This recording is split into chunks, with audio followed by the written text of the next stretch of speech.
Yo, what's up guys, it's NLW here, back again with another video, an action figure setup featuring my favourite WWE champions of all time. This was requested by Remy Montoya over on Patreon. If you want to request your own setup or a match for me to make, visit my Patreon, the link is in the description. So for this video, I've narrowed down my favourite WWE champions. Just a quick disclaimer, it's only my personal preference, not necessarily based on the quality of the reigns themselves, so without further ado, let's jump into it. So first on the list we have Bret, the Hitman Hart from the new generation. Not got a lot of wrestlers on this list from the golden era, purely because I grew up during the Ruthless Aggression era, so a lot of the Hulk Hogans and Randy Savages probably won't be on this list, but somebody from the 90s who is on this list is Bret Hart, perhaps the best technician in wrestling history. First winning the title on a house show in 1992 from the Nature Boy Ric Flair, and he went on to hold that title for a few months until he lost it at WrestleMania 9 against Yokozuna. Now, this reign in particular wasn't that good,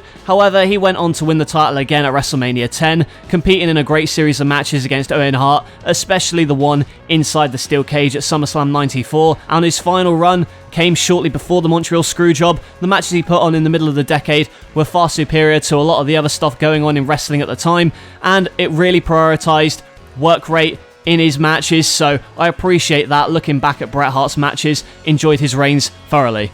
Okay, so next up on this list, we have the Rattlesnake himself, Stone Cold Steve Austin, WWF champion for the first time at WrestleMania 14, beating Shawn Michaels and going on to hold the title for the rest of 1998 pretty much. The Attitude Era, his feud with Dude Love was fantastic, then the SummerSlam match against The Undertaker for a whole year, didn't see him until about late 2000, early 2001, where he turned heel at WrestleMania 17. A lot of people questioned this decision, but we got some good character work out of it. What more can you say, really? He's one of the most popular wrestlers of all time, and watching the Attitude Era back, seeing the hype of fans when Austin comes through that curtain, the reactions he gets is absolutely incredible, and that's why he's on this list. More stars from the Attitude Era next, as on the list we've got Olympic gold medalist Kurt Angle, such an intense wrestler. His first reign and his last reign completely different in style and character. First winning the title at No Mercy 2000 against The Rock. He, at the time, was kind of a goofy mid-carder and was treated as such, but the matches he had were still good. He had The Undertaker at Survivor Series, Triple H at the Royal Rumble, and who can forget when he successfully defended the title, one of my favourite matches of all time, the Armageddon Hell in a Cell. He'd eventually go on and drop the title to The Rock at No Way Out, but in my opinion, he was elevated after this title reign, and like I said earlier in the video, one of my favourite matches of all time was Austin vs Angle at SummerSlam. Then, I think the next time he won the title would have been around the SmackDown 6 era, which, going back watching those SmackDowns from the time, absolutely great. You're guaranteed to have a fantastic match on each and every show, and like I mentioned in my favourite WrestleMania videos, I loved the match against Brock Lesnar at WrestleMania 19, and that's even forgetting the Iron Man match he had with him. Again, fantastic champion, so strong. So fast forward in a few years now to when I started watching, and we have the Rated R Superstar Edge. He first won the title by cashing in Money in the Bank on John Cena. Although he was a transitional champion, he did bump the ratings for a few weeks at least, having a great TLC match against Ric Flair and having a certain kind of celebration with his then girlfriend Lita, but great series of matches over the summer with Cena, and that's when I really started watching wrestling. So one of my earliest memories was TLC, Edge losing the title to Cena. Although Edge did win the title back at Survivor Series 2008, over on SmackDown it was quite a short reign. He's more associated with the World Championship. He's still one of my favourite WWE champions because of the nostalgia, watching him win the title when I started watching wrestling. Although I have to say, when he beat Jeff Hardy to win the title, I was absolutely gutted.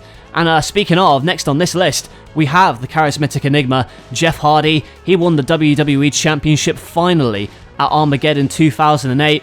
I was over the moon at 10 years old, I was loving it. Such an emotional moment because it had been built up for like an entire year, and I wanted to see Jeff win the title as soon as I started watching wrestling. I was like, this guy shouldn't be in the mid-card, he should be right at the top, and I know a lot of people felt the same way. As a massive Jeff Hardy mark, I guess I still am, but when he won that title and he had the celebration, it was so cathartic to see my favourite of all time finally win the title, and I was so sad when he lost it because of Matt Hardy's interference at the Royal Rumble, and he never won the title again, although he did go on to win the world title, so that's good, and it was a better reign, but it was still short. And the man who feuded with Jeff Hardy over the championship quite a lot was CM Punk.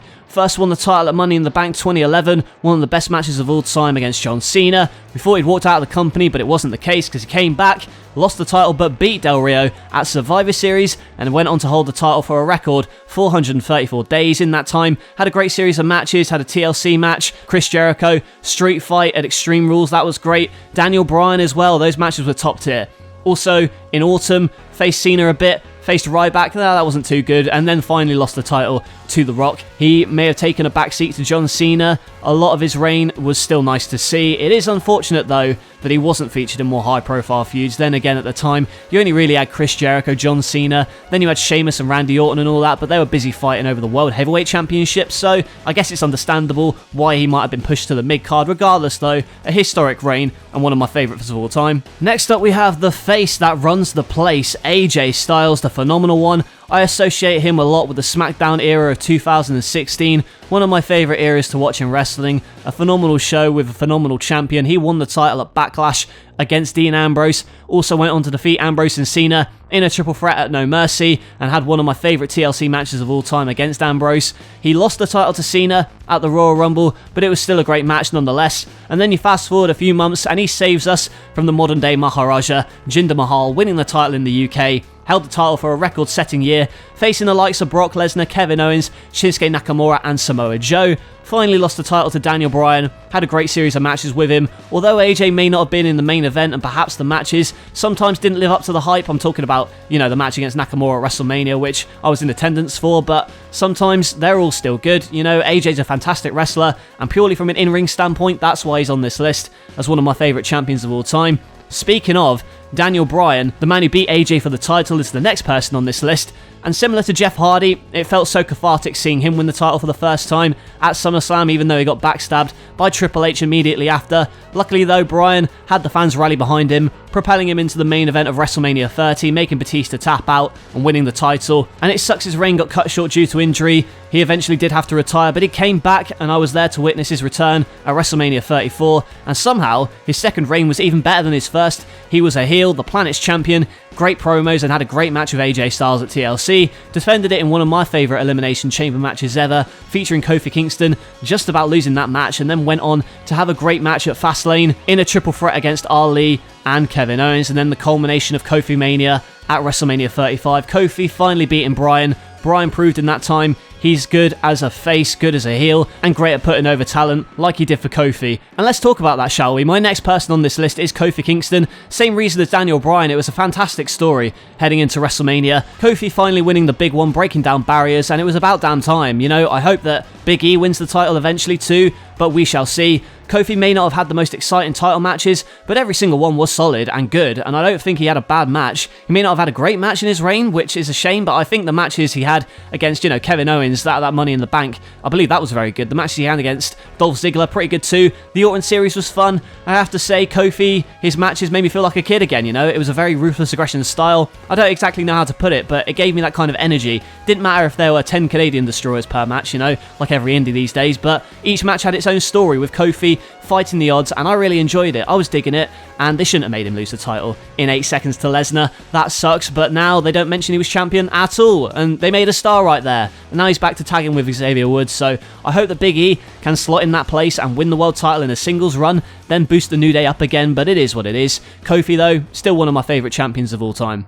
And now finally we have the Scottish psychopath Drew McIntyre. I'll follow this guy for a while. When he left WWE, the first time seeing him in an ICW, Impact and all over, came back at NXT, dominated there, went to the main roster, had a run with Dolph, and a very organic rise to the top. He just became super popular all of a sudden, won the Royal Rumble. It was one of the most memorable and well-booked Rumbles ever. Started a feud with Brock Lesnar, and out of all of Paul Heyman's kind of pet projects on Raw, McIntyre got over very well. I've not really been keeping up with the product that much, but McIntyre's matches, like the one at Money in the Bank against Seth Rollins, the match against Dolph Ziggler at Extreme Rules was good. He had Bobby Lashley, and it's a real shame actually that Orton took the title recently, because I could have seen McIntyre holding it up until, WrestleMania, but put the title back on Drew, I'd be up for that. He is one of the strongest booked champions they've had in a long time. I don't think he's ever looked weak in his reign. Even when he lost the title, he took a beating, but it wasn't like he was buried or anything, The guy still looks strong, he's still being pushed, so the fact that he's not champion anymore, it's not the end of the world. I would have liked to see him be champion longer, but that's just my personal opinion, and here's hoping that McIntyre can win the title back sooner rather than later. So that is it, guys, my favourite WWE champions of all time. Thank you once again to Remy Montoya over on Patreon for requesting this. If you also want to request the figure setup and your own match for me to make, head over to www.patreon.com/No Limits Wrestling. The link is in the description. If you like this video, leave a thumbs up and comment your favourite WWE champion of all time. And if you're not yet subscribed, hit that subscribe button as we're trying to edge closer to 30,000 subs, and also turn on notifications so you never miss an upload. Hope you enjoyed this action figure setup, and I'll catch you guys later.